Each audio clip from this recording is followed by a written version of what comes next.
So this story starts with 12-year-old Percy. Percy is different from all the other kids. He can see creatures that no one else can see and hear voices coming from another world. These things cause him trouble. These creatures come into real life and people think he's crazy and avoid him. This also affects his mental state. All his classmates tease him and he has no friends. Then one day he meets Grover. Percy feels like Grover is like him and he is happy about their friendship. One day Percy goes on a school trip to the Greek statue museum. He is very impressed by the statues because his mother used to tell him Greek myths when he was a child. But there his classmate Nancy bullies him. Angry, Percy complains to his teacher Ms. Dodds, but she sides with Nancy and blames Percy. Percy is discouraged because no one believes him. But then another teacher, Mr. Brunner, comes to him. Mr. Brunner says that he believes Percy and gives him a valuable pen, asking him to take care of it. Percy is surprised by this. After that, Percy sits outside with Grover and tells him about Nancy. He wants to get revenge because he can't tolerate her bullying anymore. Suddenly, Nancy appears and throws food at him for no reason. Percy angrily steps forward to take revenge, but something strange happens. Nancy flies into the air and falls into the pond. Percy can't believe it, he didn't even touch her. He now realizes that he has a superpower. This makes Percy scared. He sees Ms. Dodds coming back, but her body has transformed into a scary creature. Ms. Dodds lunged at Percy and tried to kill him, but suddenly a mysterious force appeared and eliminated Ms. Dodds. Percy fainted in shock. When he regained consciousness, he saw that his friends and teachers were standing around him, but they couldn't understand what had happened. Only Percy had seen it all. Percy asked his teacher Mr. Brunner what happened to Ms. Dodds. Mr. Brunner said that there was no teacher named Ms. Dodds at the school. After that, Percy and Grover were called to the principal's office. The principal asked Percy what had happened. Percy defended himself and said that he had done nothing to Nancy. But strangely, Grover testified against his friend for the first time and told the principal that Percy had harassed Nancy and tried to throw her into the water. The principal expelled Percy from school. Percy left the school feeling sad. He couldn't understand why this was happening to him. Then his teacher Mr. Brunner came to him and sat down. He told Percy that he trusted him and that he shouldn't worry about it because this was the time when he would understand everything. Percy didn't understand what he was saying and left.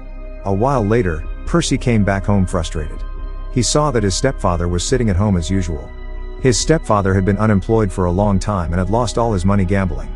Percy's real mother, Sally, pays his expenses. Percy came to his mother with his sad face. To which his mother hugged him and said that she believed him and knew that he had done nothing to his classmate. Percy was happy because finally someone believed him. He told his mother everything that happened at school. Sally promised Percy that she would support him and help him find out the secret behind his magical powers.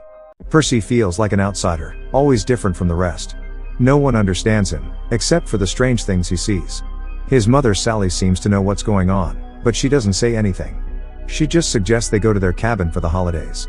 At the cabin, Percy tells his mom about the weird things he sees. He explains that it all started when he was 8 years old. Sally reveals that there is another world, completely different from ours. The people in this world are called Greek gods. These gods control the entire world, because they have powers that ordinary humans don't. Some of them even look completely different from humans. Sally also tells Percy that the cabin is where she first met his father. She explains that his father was also different from other people, just like Percy.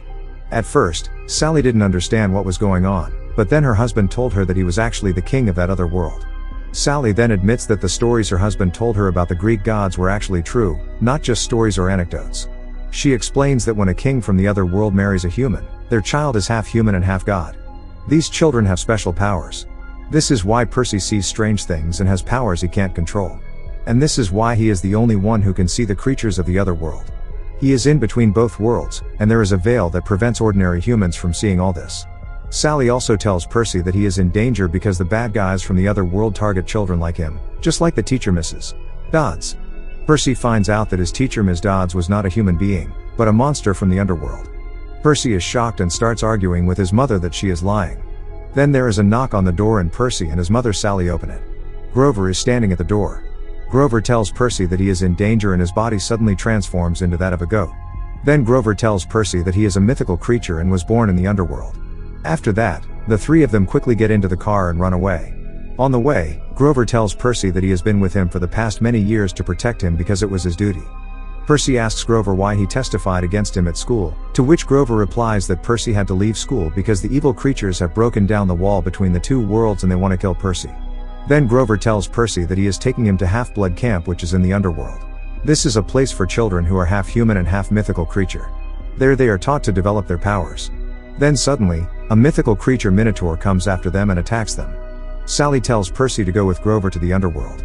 At first, Percy refuses and wants to take his mother with him, but Sally explains to him that no human can go to the underworld.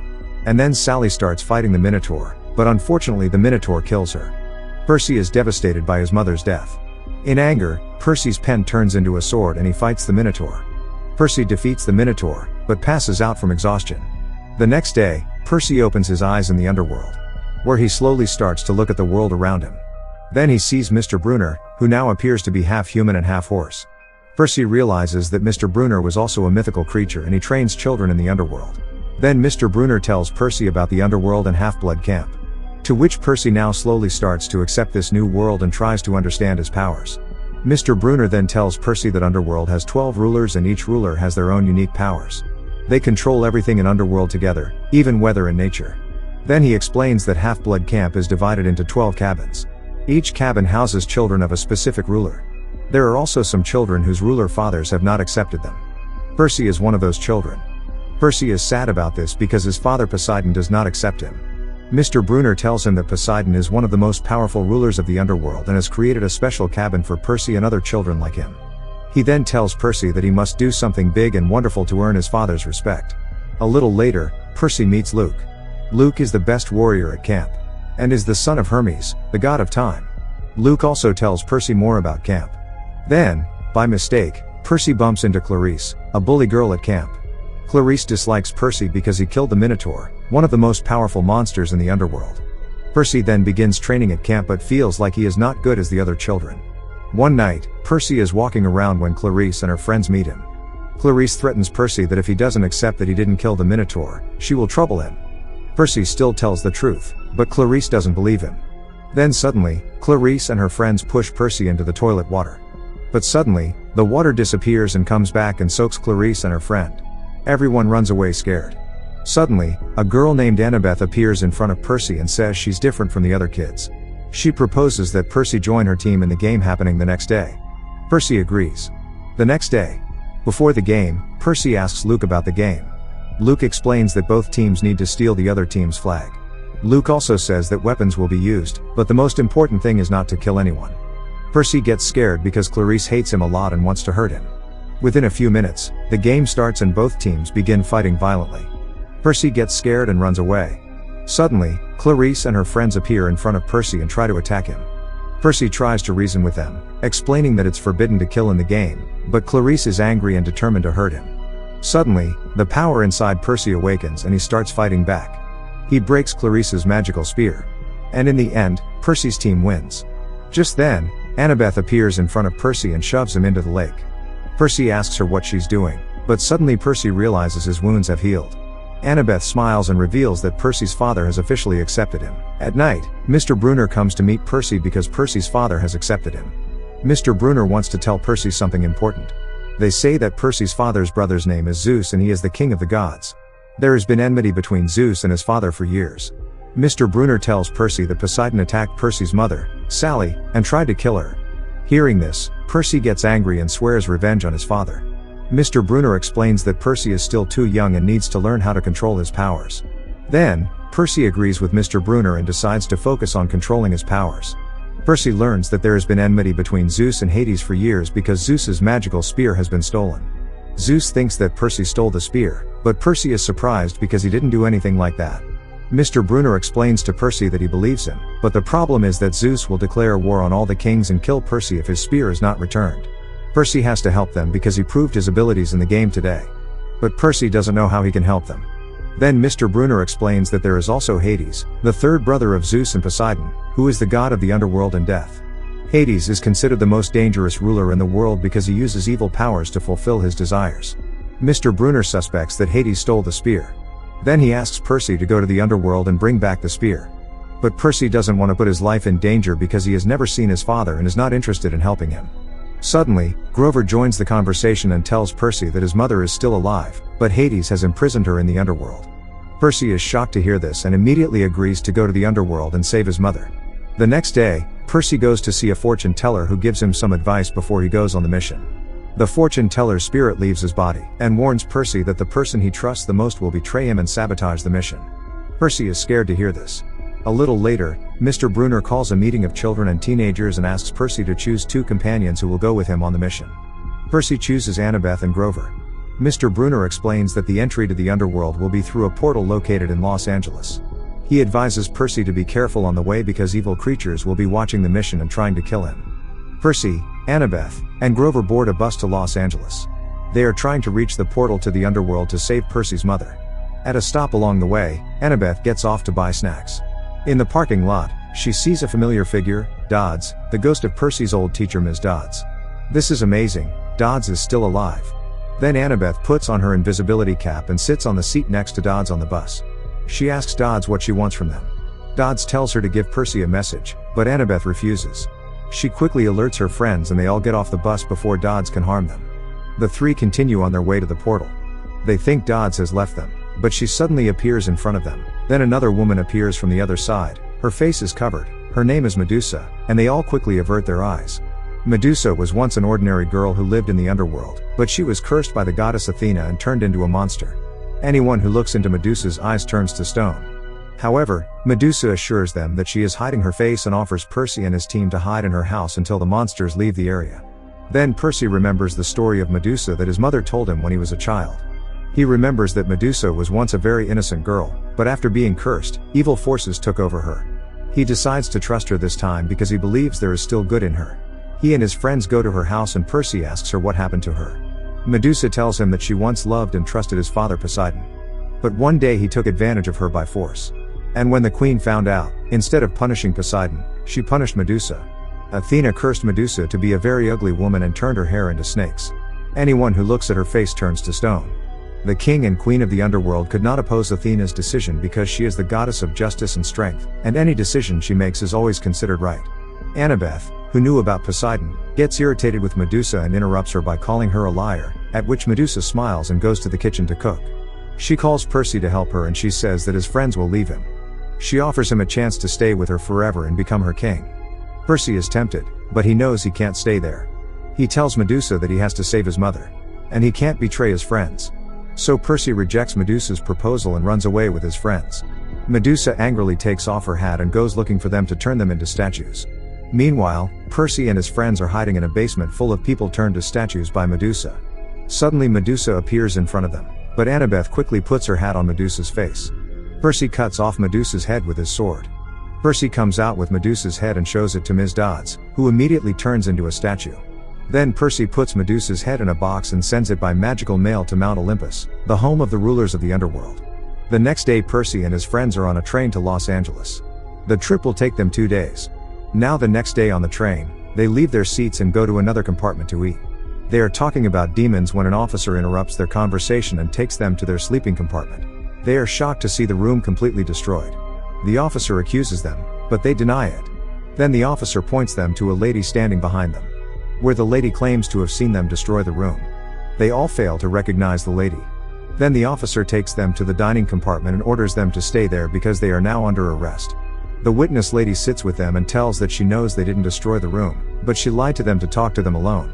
Grover thinks this lady has a big secret. Then he asks her what she wants from them. To which the lady says that she will punish them for their deeds. Percy makes fun of her and says that he has killed bigger and stronger monsters than her. To which the lady laughs and then introduces herself. She identifies herself as Echidna, the mother of monsters in the underworld. Percy, Annabeth, and Grover are shocked when Echidna tells them that she kills all hybrids because she considers them sin. Echidna brings a monster in her bag and as soon as she releases it, the monster attacks Percy. But Annabeth pushes him out of the way and the 3 of them run off the train and stop it. Then Percy and his friends quickly run away from the train. After a while they arrive at a private museum dedicated to Athena and it is sacred and no monster can enter it. Percy was feeling very tired due to his injuries, so his friends quickly take him out of the museum and try to clean his body with water from the fountain because water is considered healing, especially since his father is the god of the sea. But the water doesn't work. Percy will have to go into the water of the sea or ocean to heal, so that his father can contact him and heal his spirit. Then suddenly Echidna reaches them. Percy and his friends are surprised how she is able to enter the museum, as it is forbidden for monsters. To which Annabeth explains that Athena is angry because they sent Medusa's head to Mount Olympus. Athena has allowed the monsters to enter the museum to punish Percy and his friends. Then Percy tells his friends to continue the mission because he has to fight Echidna and her monsters. Echidna and her monster attack, and Percy joins the fight. But the monster is very powerful and Percy starts to lose. Echidna breaks the ground and Percy falls into a deep hole.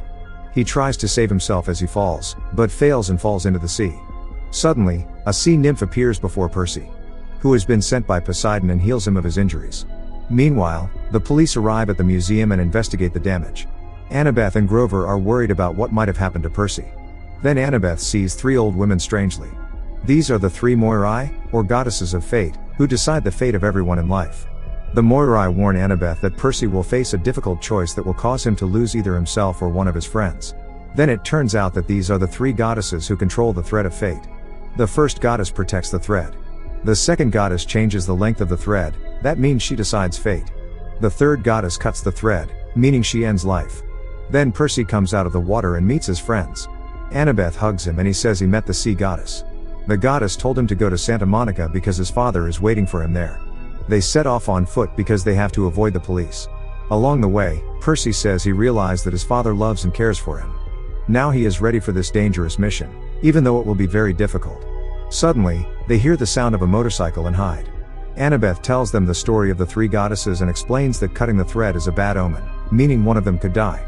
The motorcyclist meets them and offers to help. They refuse, but he explains that they are already late and need his help. They are shocked and ask him who he is. He introduces himself as Ares, the son of Zeus and Percy's cousin. He says that Zeus has ordered all his children to find the spear, but no one has been successful. He asks them to meet him at a restaurant on the next street so he can help them find the spear. Shortly after, Percy and his friends arrive at the restaurant and meet Ares. Ares tells Percy that his mother's husband is accused of kidnapping and the police are looking for him. Percy gets angry because now he can't go to Los Angeles. Ares tells them that World War II is about to break out, making it very difficult for you to find Zeus's spear. So he offers to help them get to Los Angeles. But Ares sets a condition that Percy and Annabeth must help him find his armor.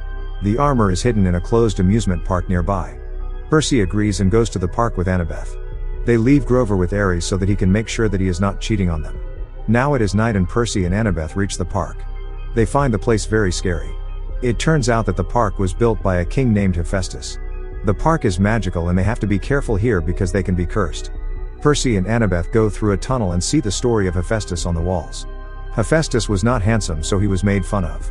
He was in love with 2 queens named Aphrodite and Hera, but they did not love him because of his ugly body. Hephaestus kidnapped Hera and imprisoned her forever. Percy and Annabeth arrive in a strange room where a giant statue is holding an armor. There they also see a golden chair. Annabeth explains that Hephaestus gave the chair to Aphrodite, but when she sat down she turned into a golden statue. Hephaestus did not remove the curse until Aphrodite married him. This means that one of them will have to sacrifice themselves and sit on the chair so that they can get the armor. Annabeth decides to sacrifice herself. But Percy stops her. Then he gives her the pen and says that she will need it. He tells her to save his mother and says that he loves her. Annabeth starts to cry and he sits on the chair. And before you know it, he turns into a golden statue. Then the giant statue releases the armor so Annabeth can take it. Annabeth is very upset for her friend and tries to free him, but she doesn't know how. Suddenly, a strange man appears, and says that she can leave now that her work is done. But Annabeth was not going to back down. She said, "No, I will not leave until I free my friend." Then the man spills the beans that he is actually the one cursed. It is none other than Hephaestus himself. Hephaestus laughs and tells Annabeth to think smart. He says that if she can complete this mission alone, she will become the most famous girl in the world and everyone will respect her. But Annabeth was blunt, saying, "I don't care what others think.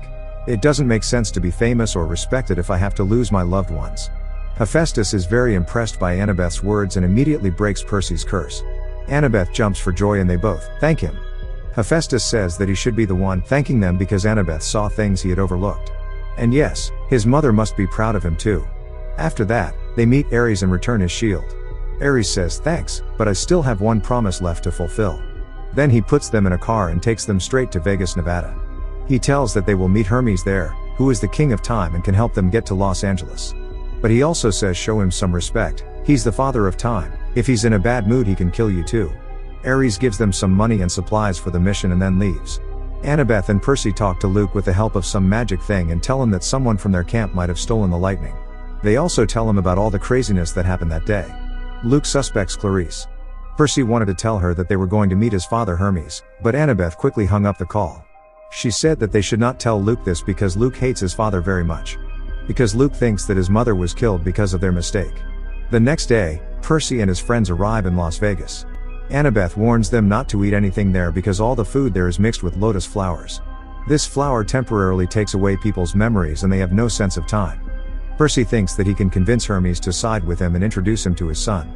In return, Hermes will help them reach the underworld. After a while, they meet Hermes.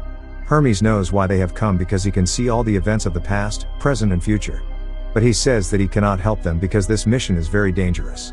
Then Annabeth tries to convince Hermes. She says that if you get closer to your son, Luke will be proud of you and his hatred for you will turn into love and respect. Hermes wants to help them, but he is afraid that the consequences will be very bad. He explains that he is the only one who knows the way to the secret door of the underworld. But the rulers had ordered him not to tell anyone. Hermes had once accidentally shown someone this way, and when the rulers found out, they killed his wife. Hermes is worried about his son and therefore cannot help them. Annabeth gets angry at Hermes for this and leaves. Then Hermes tells Percy that he should leave too because time passes very quickly in this nightclub. Here 1 minute is equal to many hours outside.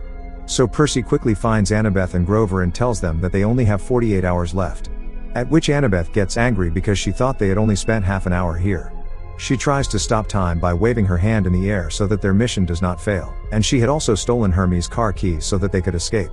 After a while, they find Grover and they find out that Grover has lost his memory and forgotten them. Percy tries to remind Grover who they are and why they are here. Then they tell him that they are going on a very important and dangerous mission and that they need his help to complete the task. Grover is very excited to hear this and decides to go with them. Then they go to the garage and start looking for Hermes' car. Finally they find the car. There is a note from Hermes on the car, in which he says that he knows they have taken his car and has left some gas in the car to help them. He also explains that the car is magical and will take them to the place where they need to do their job. They get in the car and suddenly another car comes and hits them. After the crash, when they get out, they find themselves in front of a very large ocean. Grover suddenly remembers everything and tells his friends to stay calm.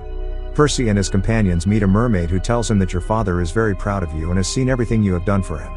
But then Zeus declares war and now they don't have time to complete their mission. At which the mermaid tells them to go back to camp so they can be safe, but Percy refuses and says that he has a very big job to do and he will not give up now. He blames Hades for this deception and says that he will not let him win. The mermaid gives them 4 magic balls so that she and her friends can escape from the underworld. They go to a bed store, where Percy meets a man named Krusty. It turns out that he is the son of Poseidon and Percy's brother. Percy tells him that he knows he is a bad man and that the door to the magical world is in this store. He tells Krusty to be good just once and let them in because he wants to save his mother.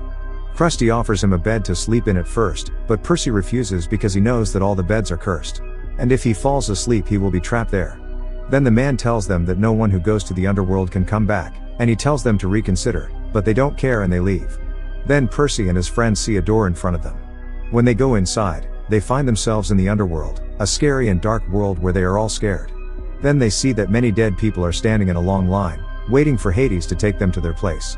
Hades finds out that Percy and his friends are not dead, so he blows a magic whistle and summons a giant 3-headed dog. Suddenly, the dog tries to attack Percy and his friends, but they quickly run away. Suddenly, they see that the dog stops and it turns out that Annabeth managed to stop it for a while. Then Grover quickly uses his magic shoes and picks up Percy and flies away with him over the mountain. A little later, Annabeth finds them and finally manages to keep the dog away from them. Then they see Hades' palace behind them, and the way to the palace is very long, but they do not give up and start walking. Along the way, Grover tells them that the magic ball taken from Percy has been lost, so he will not be able to go back to the real world with them. He offers to sacrifice himself and stay in the underworld, but Percy refuses to leave him alone and gives him his ball, telling him to keep it safe. Then it turns out that Percy has decided to sacrifice himself to save his mother and friends, and then he continues walking with his friends. However, halfway there, they hear a strange sound and start running quickly, but then suddenly stop when they realize that Annabeth is not with them. They walk around looking for her and ask why she didn't come with them. She tells that tree branches are wrapped around her legs and she can't move. She tells them to continue the mission on their own, and promises that she will use the magic ball she kept as soon as she sees an opportunity. Then Percy and Grover quickly left the underworld to complete the mission after listening to her. On the way, some strange force started pulling Grover's shoes towards a large pit. Grover was unable to stop the force. Then Percy stuck his sword into the ground and held his friend tightly. Only then did Grover's shoe come off and he was saved from falling into the pit.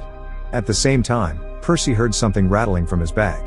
He was shocked when he opened the bag, and Grover, who was standing in front of him, was too. He asked where this spear came from in your bag. Percy said he didn't know. He only remembered that this was the same bag that Ares had given him. Now it was understood that this spear was actually Ares's, and he did all this so that Percy would take this spear and give it to Hades. Grover said that let's go back to the upper world quickly and give this spear to Zeus. But Percy was adamant on saving his mother. At which Grover agreed that he would go with him to Hades' palace and rescue his mother. After a while they reached Hades' palace. There Hades' soldiers were standing to welcome them. Hades himself also welcomed them. Percy asked him about his mother. Hades then took him to a golden statue. Then Percy shouted, "Why did he do this?" Hades explained that he had turned Percy's mother into a statue to save her. A bad guy wanted to kill her. Hades said that if he gives something of trust, he can turn his mother back into a human. Percy refused to give the spear. He understood all of Hades' tricks. He knew that all of this was Ares' conspiracy. He wanted Percy to unknowingly give this spear to Hades. Hades was shocked to hear this. He said that Percy was mistaken.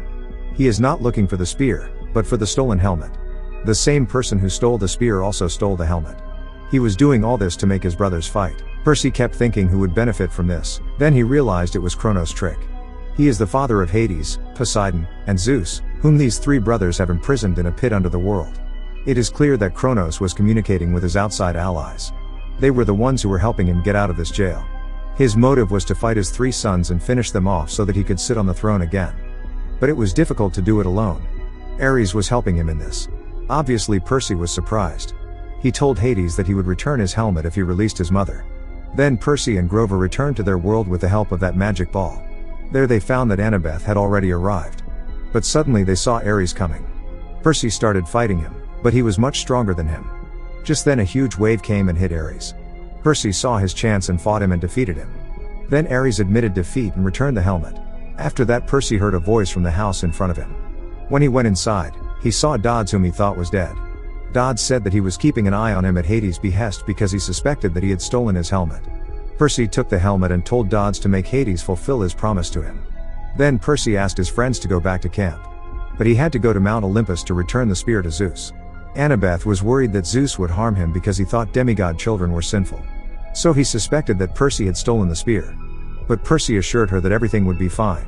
The next day Percy reached Mount Olympus and stood before Zeus. Percy handed over the spear to Zeus and explained that he had not stolen the spear. He told Zeus that Kronos and Ares had planned to steal the spear. Zeus said that he already knew all this and warned Percy that he would not be spared this time. He ordered Percy to leave. Percy refused to leave, and asked Zeus to promise that he would stop the war against his brothers. Zeus became angry and shouted that Percy should not interfere in matters that did not concern him. Percy reminded Zeus that the war was planned by Zeus himself so that he could fight his brothers. He asked Zeus to let go of his ego and think about the people around him. Then Percy explained to Zeus that all his brothers and children are afraid of him and that is why they obey him, even if they do not want to. They think that their elder brother Ares has betrayed them and is planning to kill them with the help of their grandfather Kronos. Zeus became even more angry with Percy's words and raised his spear to kill him.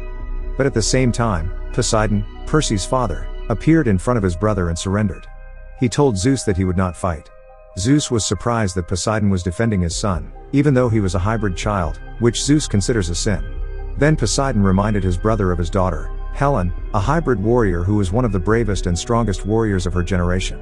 Zeus was troubled because he had never accepted his daughter and did not even like to remember her. So he left and said nothing. Later, Poseidon met his son and proudly told him that he was proud of his bravery. Poseidon gave Percy a magic armor and sent him back to camp. Then at camp, Percy was welcomed by his friends, and they also formed a guard of honor for him. They were celebrating his victory and the success of the mission. At night, Percy was walking with Luke and wondering why Clarisse hadn't come back yet, even though she had helped Ares steal the spear. Then Luke said that no one knew about Clarisse yet. Percy remembered that Clarisse had told him that the person he trusted the most had betrayed him. He realized that Luke hadn't told anyone that Clarisse had stolen the spear. Which means Luke had stolen the spear himself and was trying to hide his wrongdoings. Now Luke also admitted that he had done this with Ares because he hated all the rulers and believed that they should be eliminated. Suddenly, Annabeth came to them and told Luke that she had heard everything. Luke was afraid of punishment and ran away from camp. The next day, Percy said goodbye to his friends and went back to the first world. When he reached home, he looked for his mother everywhere. Finally, he saw her and ran towards her and hugged. Percy then had a dream of Kronos, who was telling him that things would get worse from here. Percy woke up scared and got ready to go to school with his mother. So season 1 is over. Now comment and tell which of these gods you would like to be. And if you like this video, don't forget to like and subscribe. See you in the next recap.